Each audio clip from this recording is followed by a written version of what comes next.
खांसी का सिरप ना सिर्फ करोड़पति बना सकता है बल्कि अरबपति बना सकता है। ये सुनने में शायद आपको यकीन ना हो, लेकिन गाजियाबाद पुलिस ने जो खुलासा किया है वो यही बताता है कि कफ सिरप की तस्करी से कोई भी शख्स अरबपति बन सकता है। गाजियाबाद पुलिस ने 8 तस्करों को गिरफ्तार करके उनके कब्जे से 3 करोड़ 40 लाख रुपए के कफ सिरप बरामद किए हैं। ये कफ सिरप ऐसे राज्यों और देश में जाने थे जहां शराब पे पाबंदी है। पुलिस पूछताछ में खुलासा हुआ है कि ये सारे कफ सिरप बांग्लादेश जाने थे क्योंकि वहाँ शराब बैन है। पुलिस ने ये भी बताया कि इससे जुड़े हुए लोग दवा व्यापारी थे। अब पुलिस इनके किंग पैन को तलाशने में जुटी है। ये कमिश्नरेट गाजियाबाद की स्वाट टीम नंदग्राम और सोनभद्र की पुलिस टीम संयुक्त अभियान में कुछ अपराधी पकड़े गए हैं। साथ ही उनके पास से 4 ट्रकों में कुछ प्रतिबंधित कफ सिरप पकड़े गए हैं। उनकी तस्करी ये लोग भारत से बाहर भी करते थे और जो 8 लोग हैं वो पकड़े गए हैं। इसमें जो मुख्य अभियुक्त है वह दिल्ली से ये सामग्री प्राप्त करता था और अपने और साथियों के माध्यम से ये भारत और उसके बाहर बांग्लादेश तक की तस्करी की बात इसमें की जा रही है। जो बरामदगी है उसमें 4 ट्रक और 4 ट्रक में 1,57,350 जो है वो कफ सिरप, जिसमें 2 ब्रांड के कफ सिरप हैं। एक इसमें एसकफ और दूसरा फैंसी डेल ब्रांड के ये कफ सिरप हैं, जो एक सीमित मात्रा से अधिक मात्रा में इसका परिवहन या इसका भंडारण नहीं किया जा सकता है। और जो पकड़े गए हैं जो अपराधी, उनके पास से भी प्रतिबंधित सीमा है, उससे ज़्यादा सीमा में बरामदगी हुई है। जो बरामदगी हुई है उसकी कीमत लगभग में 3.5 करोड़ आंकी गई है और इनके पास से ट्रक कफ सिरप्स के 1,57,000 शीशियाँ, साथ ही क्रेटा एक गाड़ी, लैपटॉप, 2 लैपटॉप, 10 मोबाइल, 10 फर्जी सिम और अन्य सामग्रियाँ बरामद हुई हैं। सर, मुख्य आरोपी इसमें कौन है और कहाँ से वो ऑपरेट कर रहा था? ये मुख्य आरोपी यहीं के हैं और इसके साथ ही मेरठ और अन्य जगहों के भी अपराधी हैं। इनके पास से इन जो सामग्री बरामद हुई है उसके अतिरिक्त 1 लाख रुपये नकद भी बरामद हुए हैं। ये जो भी बरामदगी है, इनके पास से जो भी सामग्रियां हैं, इसको ये विभिन्न राज्यों में और देश के बाहर भी सप्लाई किया गया। सर, बताया जा रहा है जो आसिफ है इसमें मुख्य आरोपी के तौर पर है और वो दुबई से बैठकर ये नेटवर्क पूरा चलाता है।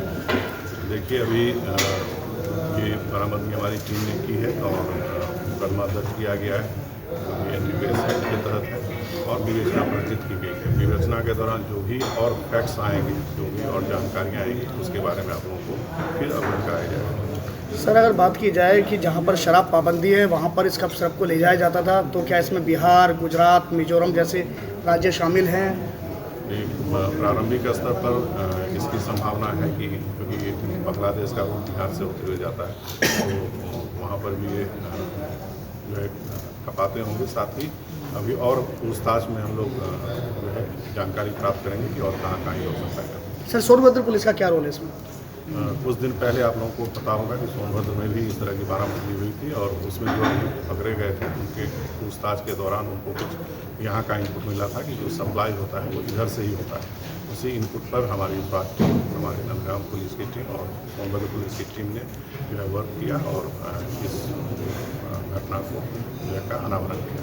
सर, क्या इसमें कुछ कैसे एक्सपोज हुआ और जाहिर है फायदे के लिए सारा काम कर रहे थे, तो क्या मार्जिन था, क्या कुछ इन्होंने बताया हो? ये सारी चीज़ें अभी हम लोग विवेचना के दौरान बहुत पता करेंगे और सारे फैक्ट्स से और इसकी पूरी जो चेन है, कहाँ से और आता था, कहाँ जाता था, स्पेसिफिक कहाँ ये भंडारण होता था, ये सारी चीज़ें हम लोग को भविष्य में अवगत कराया जाएगा। सर, क्या मानेगा ये 1,57,350 शीशियाँ हैं, जिसमें कफ सिरप 2 ब्रांड के हैं, एसकफ और फेंसिडेल। और ये प्रतिबंधित इसलिए है कि इसमें कोडीन नाम का सब्सटेंस पाया जाता है, जिसकी एक सीमित मात्रा से अधिक परिवहन या भंडारण जो है वह विधिक नहीं है। तो इसीलिए और इसका प्रयोग लोग मादक पदार्थों के रूप में ही करते हैं अधिक मात्रा में। तो इसलिए ये प्रतिबंधित सामग्री जो है कि तस्करी या परिवहन अपराध है और ये कार्रवाई हमारी टीम के द्वारा किया गया है। इस बरामद जो सामग्री है उसकी कीमत लगभग 3.5 करोड़ आती है। सर पूछताछ में क्या बताया कब से ये काम कर रहे थे और क्या कोई सरकारी मशीनरी भी इनके साथ थी, क्योंकि जब गाड़ियाँ ले जाते हैं तो उस गाड़ियों में ये बीच में छुपा के ले जाते थे। क्या कहीं इनकी कहीं कोई चेकिंग नहीं हुई? कभी कई विभाग ऐसे हैं, चाहे सेल टैक्स हो, इनकम टैक्स हो, बहुत सारे ऐसे हैं।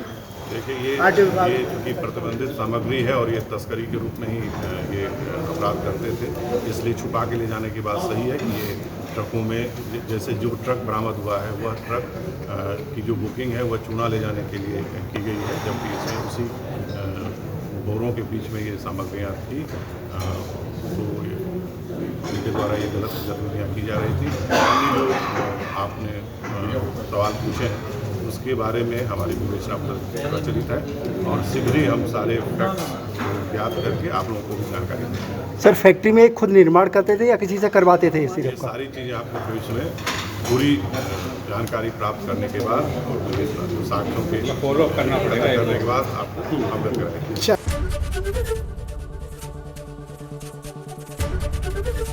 एबीपी गंगा, खबर आपकी, जुबान आपकी।